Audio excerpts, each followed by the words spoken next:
त्यातला सगळ्यात निश्चितपणे हे कारण काय आपण अतुल लोंढेंना विचारूया. अतुलजी, हे सगळे मुद्दे आहेतच, मात्र पहिल्यांदाच असं होतं की पंतप्रधानांना जी इम्युनिटी होती, मुख्यमंत्र्यांना जी इम्युनिटी होती, ती सुद्धा आम्ही काढून टाकतो आहोत आणि सर्वांना समान पातळीवर आणण्याचा प्रयत्न या कायद्यामार्फत केला जातो आहे.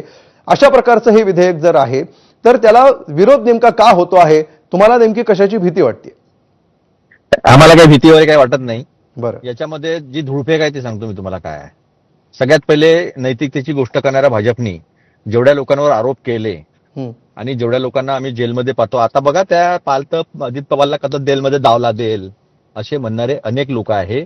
ज्यांच्यावर बीजेपीने आरोप केले ते सगळे यांच्या पक्षामध्ये घेतल्या गेले, मुख्यमंत्री झाले, उपमुख्यमंत्री झाले, मोठ्या मोठ्या पदावर गेले. त्यांचा पहिले राजीनामा घ्या. त्यांचा राजीनामा घ्या. नैतिकता पहिले स्वतःपासून सुरू करावं लागतं. आजकाल गांधींच्या समाधीवर जायला लागले, नंतर संध्याकाळी गोडसेची तारीफ करतात, तो भाग वेगळा. तिकडे जायला लागलेले आहेत. तर मग पहिले गांधीजी म्हणायचे की पहिले मी जे मला सांगायचं समाजाला ते मी करतो, ते पहिले करा. दुसरी गोष्ट, यांनी आतापर्यंत जे लोक गेले ते ईडीच्या धाकातनं गेले की नाही गेले?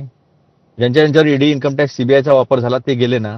मुख्यमंत्र्यांचा राजीनामा म्हणजे संपूर्ण मंत्रिमंडळाचा राजीनामा होतो. म्हणजे सरकार पाडण्याचं हे एक षडयंत्र जे आहे ते पुढे आणण्याचा प्रयत्न आहे. आता मी बेसिक स्ट्रक्चर, नंतर 130 कॉन्स्टिट्युशनल अमेंडमेंट 2/3 जी आहे, 2/3 मेजॉरिटी लागते. यांच्याकडे 2/3 मेजॉरिटी नाही आहे. यांच्याकडे जर 400 असते तर संविधानात्मक बदल केला असता. रूल ऑफ लॉ असतो. आणि आपलं जे ज्युरिस्प्रुडन्स आहे ते ज्युरिस्प्रुडन्स म्हणजे न्यायशास्त्र जे आपल्याला असं सांगतं की innocent until proven guilty. Innocent until proven guilty म्हणजे ड्यू प्रोसेस फॉलो नाही करायची. एखाद्याला ईडीच्या सेक्शन 45-50 मध्ये फसवून द्यायचं, 2 महिने जेलमधच्या बाहेर नाही येऊ द्यायचं. 31 दिवस झाला की सरकारच पडलं ना खाली.